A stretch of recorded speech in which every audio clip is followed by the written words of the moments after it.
Alhamdulillahi Rabbil Alamin, wa afdalu salatu wa temmu taslima ala Sayyidina Muhammad wa ala alihi wa sahbihi ajma'in. Falenderimet qofshin për Allahun, Zotin e botrave, krijuesin e gjithësisë. Paqja, mirësia dhe begatitë të madhit Allah qofshin mbi vulën e profetëve Muhammedin alayhi salam, familjen e tij, shokët e tij dhe mbarët ata të cilët e ndjekin dhe pasojnë udhën e tij deri në ditën e fundit. Sot do të ndalemi ke një personazh tepër i shuar, tepër i njohur, qoftë kjo për jetën e profetit Muhammed sallallahu alaihi wasallam apo dhe pas largimit të dërguarit Zotit sallallahu alaihi wasallam nga kjo botë provizore. E shuar në prejardhjen e saj, e shuar në trashëgiminë e saj, në fëmijët që ajo la pas, por mbi të gjitha e shuar për veprën e saj, e cila është skalitur fort, duke gdhendur emrin e saj në mesin e atyre njerëzve që i ka begatuar dhe privilegjuar i madhi Zot duke qenë prej xhenetlive. Personazhi jonë i sotëm është Esma binti Abi Bekrin Siddiq radhiyallahu anha. Emri Esma nga gjuha arabe do të thotë simpatike, e bukur, tërheqëse, dinjitoze, femër me virtyte të larta, dhe të gjitha këto përshkrime dhe këto virtyte i gjejmë tek zonja e nderuar Esma binti Abi Bekr radhiyallahu anha. Esmaja do të jetë fëmia më i madh i Abu Bekrit, do të jetë zonja e parë dhe vajza e parë ose bija e parë prej sahabëve që do të pranojë Islamin. Zotnia i nderuar Abu Bekr radhiyallahu anhu, i cili do të ketë një kontribut jashtëzakonisht të madh në përhapjen e Islamit dhe në ftuarjen e njerëzve për në këtë fe, është mos e normale që nuk do të neglizhonte dhe nuk do të lënte pas dore familjen e tij, shto këtu veçanërisht bijen e tij Esma radhiyallahu anha. Esmaja ka lindur 27 vite para emigrimit të profetit Muhammed sallallahu alaihi wasallam për në Medinë. Pra, thënë ndryshe, Esmaja e ka pranuar Islamin në moshën 14 vjeçare. Është e para prej fëmijëve të sahabëve që ka pranuar Islamin dhe është e 18-ta e cila e ka pranuar Islamin. Pra në rënditjen e saj, ajo mban numrin 18 në pranimin e Islamit, çka tregon se është tepër e hershme. Esmaja radhiyallahu anha do të ketë një kontribut tepër të vyer në përhapjen e Islamit dhe në qëndrueshmërinë që tregoi në jetën e saj në Islam. Qoftë kjo në periudhën e Mekës, qoftë kjo në çastin e emigrimit të profetit Muhammed alayhi salam, apo në periudhën e Medinës dhe më vonë. Bashkëshorti i saj do të ishte Zubair ibn al-Awwam radhiyallahu anhu, një ndër personat më të shuar në jetën e profetit Muhammed alayhi salatu wasalam dhe djali i hallës së tij Safiyes radhiyallahu anha. Zubairi do ta pranonte Islamin në duart e atij që do të ishte në të ardhmen vjerri i tij Abu Bekri radhiyallahu anhu. Zubairi ishte i varfër ekonomikisht. Mirë, po kjo nuk pengonte që Abu Bekri radhiyallahu anhu, që ishte i pasur shpirtërisht, sepse ishte burri i parë i cili e pranoi Islamin, por i pasur dhe ekonomikisht, duke qenë një ndër njerëzit që kontriboi më shumti për këtë fe, me pasurinë e tij, me mundin dhe me zellin që ai e tregonte. Por kjo nuk do të pengonte që Abu Bekri të jepte vajzën e tij pikërisht një njeriu të tillë sikur se ishte Zubairi radhiyallahu anhu, sepse në fundit njeriu vlen në bazën e moralit dhe jo në bazën e xhepit që ai ka. Ndaj xhepi mund të jetë plot, por shpirti, mendja dhe zemra e njeriu mund të jenë që të gjitha bosh. Esmaja radhiyallahu anha tregon se ka përjetuar vuajtje me Zubairin, pra vuajtje e varfërisë. Thot, kur u martova me Zubairin radhiyallahu anhu, Zubairi nuk kishte vetëm se një kal. Pra nuk kishte asnjë të ardhur tjetër dhe asnjë pasuri tjetër. Kështu që shumë prej punëve ishin tepër të mundimshme për mua. Ndaj edhe kur emigroi për në Medinë do të ishte e njëjta gjë fillimisht. Por kjo nuk pengonte që një zoj fisnike, një bi fisnike, një fisniku të madh siç ishte Abu Bekri radhiyallahu anhu, të dilte në pah dhe të tregonte se çfarë brumi bart ajo. Thot zonja e nderuar, thot shkoja dhe punoja arën për të ndihmuar, domethënë tim shoq dhe për të mbajtur familjen, dhe bërthamat e hurmave të Arabisë, thot i bluaja dhe ushqeja me to kalin, pra një vështirësi tepër e madhe. Sa vjen thot një ditë prej ditësh dhe profeti Muhammed sallallahu alaihi wasallam më pa tek mbaja mbi shpinën time peshat ndryshme dhe më thotë o Esma, eja dhe hip në kalë pra bashkë me mua, thotë ishte në shoqërinë e shokëve të tij, pra ishte kunati i saj, thonë ndryshe, pasi ishte i martuar me zonjën e nderuar Aishën radhiyallahu anha, mirë po më kujtua thotë mua xhelozia e tim shoqi Zuberit dhe nuk pranova diçka të tillë. Dhe kur ja tregova thotë Zuberit diçka të tillë, pra ndodhin që më ndodhi në atë ditë, më tha, pra xhelozia për cilën flite sepse ishte ushquan ai për xhelozinë e tij, xhelozia të cilën e kam thotë ndaj teje, Esma thotë nuk është më e rëndë se sa mundimi që unë po të bëj. Vinte zonja nderuar tek Abu Bekr radhiyallahu anhu dhe i ankohej atij. Pra kjo nuk pengon që të ankohesh, mirë po të dish se ku do ta gjesh zgjedhjen. Ndërsa Abu Bekr radhiyallahu anhu i cili thonte të bijës, duro i bi, se çdo njeri ka ditët e tij në këtë dynja, por Zuberi është prej të mirëve dhe unë shpresoj që ai i cili ju bashkoi juve në këtë dynja, ju bashkoi juve dhe në ahiret. Pra në xhenetet e larta, në xhenetet Firdaus. Ajo na ka dhënë një shembull të sakrificës dhe dashurisë ndaj fesë Allahut subhanahu wa taala në ato që njihet ndryshe, emigrimi i profetit Muhammed alayhi salatu wasalam për në Medinë. Siç dihet vështirësitë sa vinin dhe shtohenin në Mekë. Dhe Abu Bekri radhiyallahu anhu do të ishte një prej tyre i cili dëshironte të emigronte pasi vuajtjes sa vinin dhe shtohenin. Ndërsa profeti sallallahu alaihi wasallam nuk i jepte leje duke i thënë, ndoshta Allahu Abu Bekr të ka penguar, pra e ka ngadalësuar këtë emigrimin tënd me shpresën se mos kesh një shok më të mirë dhe ai do të ishte profeti sallallahu alaihi wasallam. E përshkruan zonja e nderuar Aisha radhiyallahu anha, por njëkohësisht edhe Esmaja këtë çast historik për Abu Bekrin radhiyallahu anhu dhe thonë që të dyja, pra erdhi tek ne thot profeti alayhi salatu wassalam dhe i thotë Timati, le të jemi vetëm, pra le të komunikojmë vetëm. Thotë Abu Bekri radhiyallahu anhu, i dërguari i Allahut, këto janë dy vajzat e mia, pra e di se çfarë kam rritur dhe çfarë kam edukuar. Thotë dhe foli në mesin ton dhe tha Abu Bekr, bëhu gati që të emigrojmë që të dy. Dhe nisi emigrimi i tyre.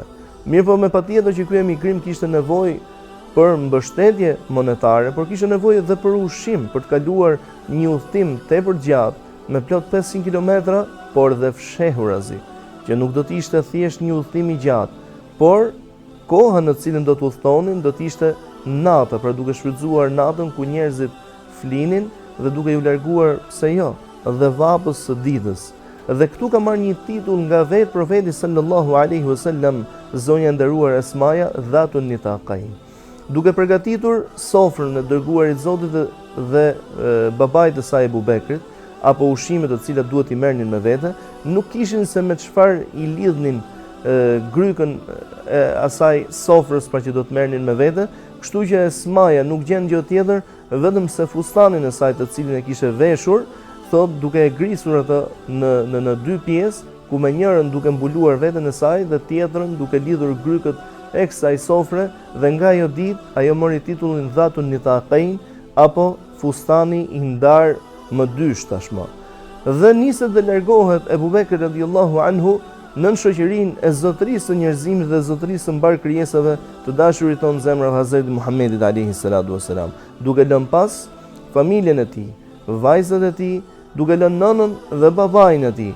Dhe vjen Abu Quhafa, babai i Abu Bekrit radhiyallahu anhu, i cili aso kohë ishte i shtyrë në moshë dhe nuk shihte mirë, duke kritikuar Esman, apo duke bërtitur pra në shenjë zemrimi, duke shprehur atë zemrimin e tij dhe duke i thënë, e si u largua Abu Bekri duke ju lënë juve pra në përballje me këto të pabesë. Ai vazhdonte të ishte vetë jo besimtar aso kohë, por qëllimi ishte se ishte njeri me norma. Thot si u ka lënë, domethënë pas një grosh, dhe e mora thot gjyshin tim tek disa guralec që i kishin një qoshe të shtëpisë ku pata vendosur një copës mbi to, dhe i thash jo gjysh se na ka lënë goxha. Tha dhe pasi i preku gjyshin me dorë, pra pasi nuk shihte mirë, thot elhamdulillah, të paktën nuk ju paska lënë në mesin e rrugës, pra nuk ju paska lënë pa mbështetje, thot betohen në Allahun, thot Esmaja, se nuk na kish lënë Abu Bekri radhiyallahu anhu asgjë pra përveç besimit dhe mbështetjes në Allahun subhanahu wa taala. Ajo do të ketë nderin që do të jetë e vetmja sahabie e ritheksoj, do të jetë e vetmja sahabie në mesin e gjithë sahabëve, që do të jetë 4 breza sahabi. Gjyshi i saj është sahabi, babai i saj është sahabi, ajo vetë është sahabie dhe djemtë e saj ose djali i saj Abdullah ibn Zubairi radhiyallahu anhu do të jetë prej sahabëve ndër 4 Abdullat e vegjël, siç njihen ndryshe në historinë e Islamit. Pra, prej saj ajo rrjedh nga 2 breza sahabi, është vetë sahabie dhe djali i saj është prej sahabëve dhe këtë titull e ka vetëm kjo familje nderuar në mes në historisë mbar sahabëve të profetit Muhammed sallallahu alaihi wasallam. Në jetën e profetit Muhammed alaihi salatu wasalam, Esmaja do të ketë dhe një tjetër ngjarje të dobishme. Por para kësaj, Esmaja na përshkruan dhe thot erdhi Ebu Xehli bashkë me të tjerë, duke thyer derën e shtëpisë tonë dhe duke kërkuar pra Ebu Bekrin dhe shokun e tij Muhammedin sallallahu alaihi wasallam të dërguarin e Zotit, thot dhe pasi më pyeti duke më thënë që ku është ytat, thot i thash që nuk e di. Thot dhe realisht nuk e dija se ku është, pra nuk gënjeu, edhe në ato çast ajo nuk gënjeu, pra nuk e di, nuk është këtu. Edhe pse isha shtatzën, thot nuk më kurseu arroganca e tij nga dhuna, thot duke më goditur me shuplak fytyrës dhe duke më hedhur për tokë. Dhe pas kësaj emigroi dhe zonja e nderuar Esmaja radhiyallahu anha e pikërisht kur mbërriti në Quba, në afërsitë të Medinës, aty Zoti xhelle xhelalu kishte caktuar që të linde Abdullahi radhiyallahu anhu, Abdullahi i biri i Esmas dhe i biri i Zubair ibn al-Awamit. Mirë po, lindja e tij nuk do të ishte thjesht një gëzim për nënën e tij Esman, por do të ishte gëzim për mbar muslimanët, për profetin e Zotit, pasi ishte hapur lajmi sikur hebrejtë e asaj kohe i kishin bërë magji muslimanëve dhe prej asaj dite muslimanët nuk do të kishin më të lindur, pra nuk do të lindte kush në mesin e tyre. Dhe lindi pikërisht Abdullahi radhiyallahu anhu. I dërguari i Zotit alayhi salatu wassalam kërkoi dhe urdhëroi zotninë e nderuar Abu Bekrin radhiyallahu anhu që t'i thriste ezanin në veshin e tij, në veshin e foshnjës, ndërsa vet i bëri atë që quhet ndryshe tahniku apo ushqyerja e fëmisë me hurm apo me diçka tjetër të ëmbël, me glukozën pra, duke bërë lutje për të dhe i dha titullin ose llagapin Ebu Bekr. Pra i dha llagapin e kujt? E gjyshit të tij nga nëna Ebu Bekrit radhiyallahu anhu. Dhe vazhdoi jeta për këtë zonjë të nderuar, duke gëzuar kështu mbar botën islame dhe mjaftonte që në mesin e të gëzuarve do të ishte i dërguari i Zotit sallallahu alaihi wasallam. Vitet sa vinin dhe kalonin, bujaria e kësaj femre nuk kishte të krahasuar me bujarinë e askujt tjetër.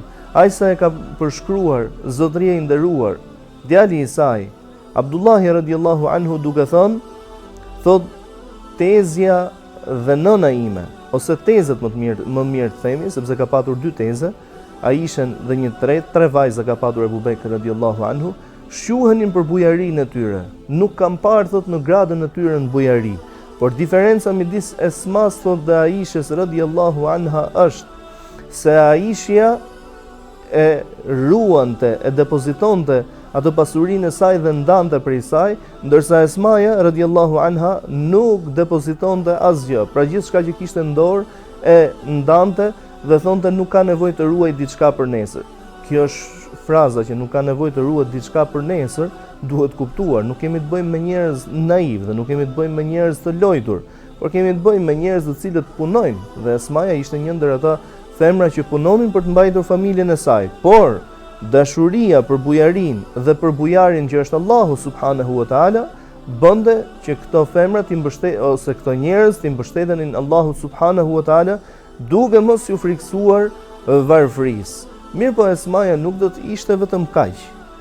Bujaria e saj nuk do të shprehej vetëm këtu, por do të shprehej me Zotin e gjithësisë një bujari e cila do të përkthehej ndryshe në durim. Dhe lutim Zotin na bëjë prej durimtarëve. Dhe kë Zoti xhelle xhelalu e ka zgjedhur që të jetë prej durimtarëve, le ta di se e ka zgjedhur për një vepër të mirë. Ishte viti 73 i hijretit apo i emigrimit të profetit Muhammed alayhi salatu wasalam nga Mekka për Medinë.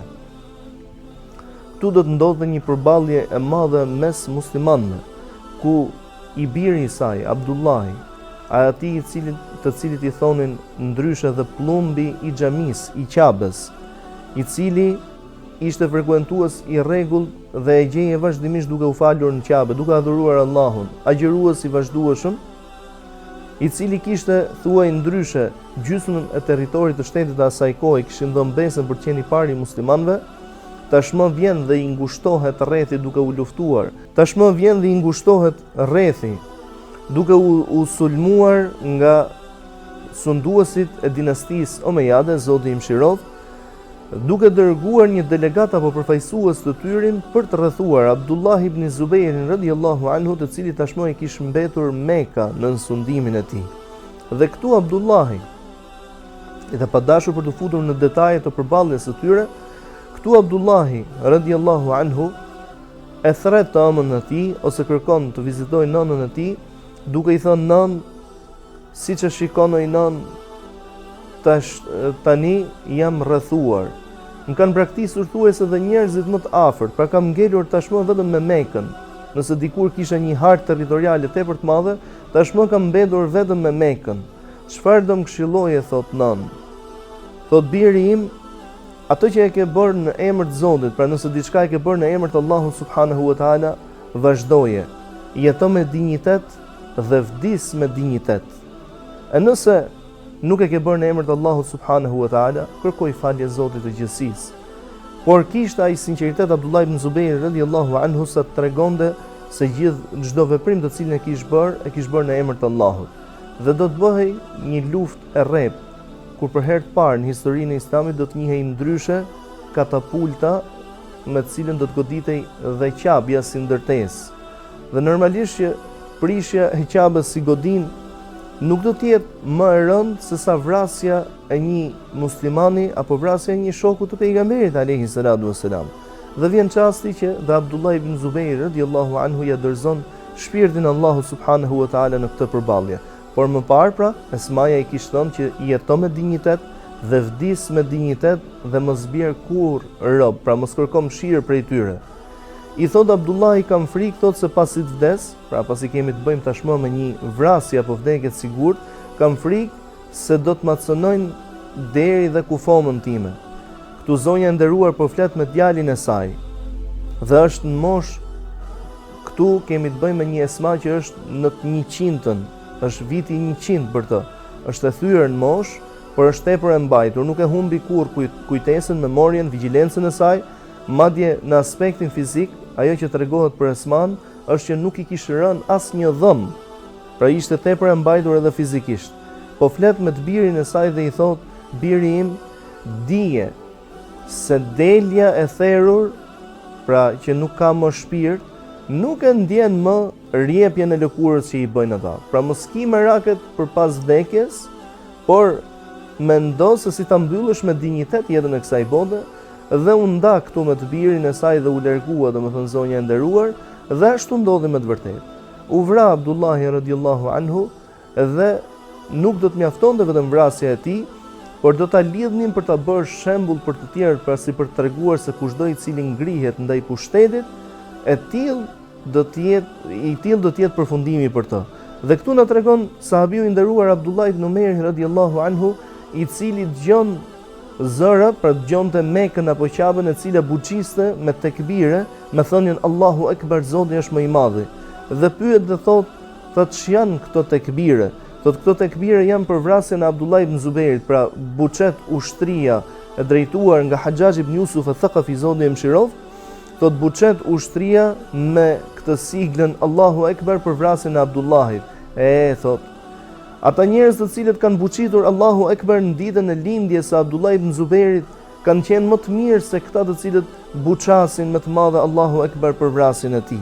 Thot vallahi nuk e kam njoftur Abdullah ibn Zubairin, vetëm se një person të drejtë, një person i cili e donte Allahun dhe dërguarin e tij, i cili agjironte vazhdimisht, lexonte Kur'an vazhdimisht dhe falej thot në mënyrë të vazhdueshme. Por s'do të mjaftonte kaq për këtë zonjë të nderuar. Ajo do të përballej me Hajjaj ibn Yusuf al-Thaqafi, i cili kërkonte me ngulm që kjo zonjë të shkonte tek Hajjaji dhe t'i lutej për marrjen e kufomës së djalit të saj, pra duke e lënë ditë me radhë. Mirë po nuk e bëri diçka të tillë, derisa Hajjaj ibn Yusuf al-Thaqafi ka shkuar vetë dhe ka prezantuar te kjo zonjë nderuar pranë shtëpinë e saj, duke i thënë ç'mendim ke për vrasjen e armikut të Allahut subhanahu wa taala Abdullah ibn Zubairit. Imagjino tashmë, ke një nën të cilës ja ke thyer zemrën, por nuk mjafton vetëm kjo, por kërkon ta nënçmosh akoma dhe më shumë. I drejtohet Esmaja radhiyallahu anha dhe i thot: "Nëse ti ja ke prish dynjallikun, pra ja more pushtetin që ai kishte në këtë dynja, ai ta ka prish ty ahiretin, pra llogarinë që ke përdorur përpara Allahut subhanahu wa taala, do ta kesh tepër të vështirë, sepse ai me vrasjen që u vra, fitoi një gradën e dëshmorit me shpresën e të Madhit Zot, ndërsa ti mirë për ty për llogarinë që ke përpara Allahut subhanahu wa taala." Thot kam dëgjuar se ti i ke thënë njerëzve, pra ke folur në mesin e njerëzve duke thënë që e vrava djalin e Dhatun Nitaqain, e zonjës domethënë me fustanin e shqyer, thon ndryshe.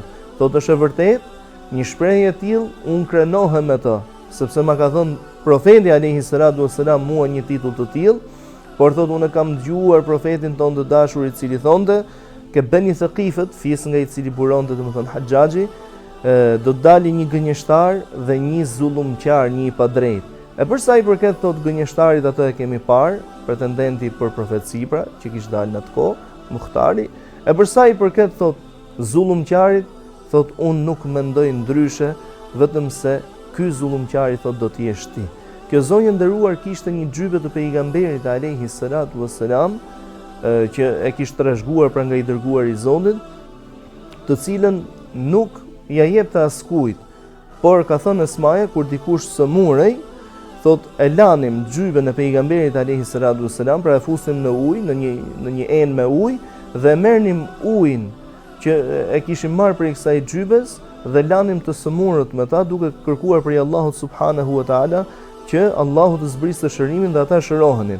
Dhe Haxhaxhi i kërkon kësaj zonje të nderuar në këmbim pra për t'i dhënë djalin e saj ose kufomën e djalit të saj, i kërkon këtë këmishë të pejgamberit alayhi salatu wassalam, thot po, me patjetër që do ta jap një këmishë, thot dhe nuk e kuptoi Haxhaxhi, thot dhe ja dha kufomën dhe ajo i dha një këmishë tjetër, nuk i dha këmishën e profetit alayhi salatu wassalam, duke ju justifikuar dhe duke thënë, unë nuk thash se do t'jap këmishën e dërguarit Zotit, por thash se do t'jap një këmishë. Aso kohë problemi vetëm i saj ishte shikimi, pra nuk shihte mirë. Mirë, po kjo nuk do ta pengonte që ta përgatiste xhenazën dhe kufomën e djalit të saj, Abdullahut radhiyallahu anhu, me duart e saj duke e larë, duke e qefinosur, duke e parfumosur, duke i falur xhenazën të birit, pasi kish marrë një amanet prej tij që nënt lutem të mos nqash dhe e mbajti vetëm pra duke mos e qartë të birin, dhe duke e varrosur atë ku pas një jave në vitin 73 të Hijretit do të largohej dhe ajo nga kjo botë e përkohshme për të shkuar ke i përhershmi, i cili shpërblen për të mirën nga 10 në 700 fish dhe në shumë fish të tjera, për të shkuar dhe për të bashkuar bashortit të saj, babait të saj, profetit Zotit sallallahu alaihi wasallam. E lutim Zotin që të jetë i kënaqur me këtë femër, me këtë personazh prej nesh dhe të na bëj prej punë mirëve. Amin. Walhamdulillahi rabbil alamin. Wassalamu alaikum wa rahmatullahi wa barakatuh.